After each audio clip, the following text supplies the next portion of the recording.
নারায়ণগঞ্জ সরকারি খানপুর ৩০০ শয্যা হাসপাতালের র্যাব ও জেলা প্রশাসনের যৌথ অভিযানে ১৫ জন দালালকে গ্রেফতার করা হয়। সোমবার ১৩ অক্টোবর দুপুরে নারায়ণগঞ্জ শহরে অবস্থিত সরকারি হাসপাতালে এক অভিযানে তাদেরকে গ্রেফতার করা হয়।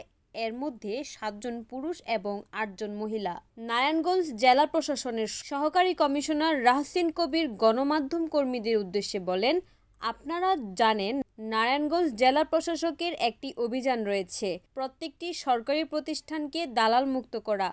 তার অংশ হিসেবে আজকে আমরা নারায়ণগঞ্জ খানপুর ৩০০ শয্যা হাসপাতালে এই অভিযান পরিচালনা করি। আজকের অভিযানে ৭ জন পুরুষ এবং ৮ জন মহিলা দালালকে গ্রেফতার করা হয়েছে। পুরুষদেরকে ৭ দিন করে এবং মহিলাদেরকে ৩ দিন করে বিনাশ্রম কারাদণ্ড দেওয়া হয়েছে। আমাদের এই অভিযান চলমান থাকবে। আপনারা অবগত আছেন যে আমাদের নারায়ণগঞ্জ জেলার সম্মানিত জেলা প্রশাসক স্যারের একটি বিশেষ একটা কনসার্ন একটা বিষয় আছে যে প্রত্যেকটা সরকারি অফিস দালাল মুক্ত করার একটা স্যার যে বিষয়টা এটা স্যার খুবই গুরুত্ব দিয়েছেন। সেই অনুযায়ী আজকে সকাল থেকে আমাদের সম্মানিত যারা র্যাবের সদস্য আছেন ওনারা এখানে একটা সাঁড়াশি অভিযান চালান এবং আমরা ওইখানে উপস্থিত ছিলাম। এই অবস্থায় আমরা টোটাল ১৫ জনকে আটক করি।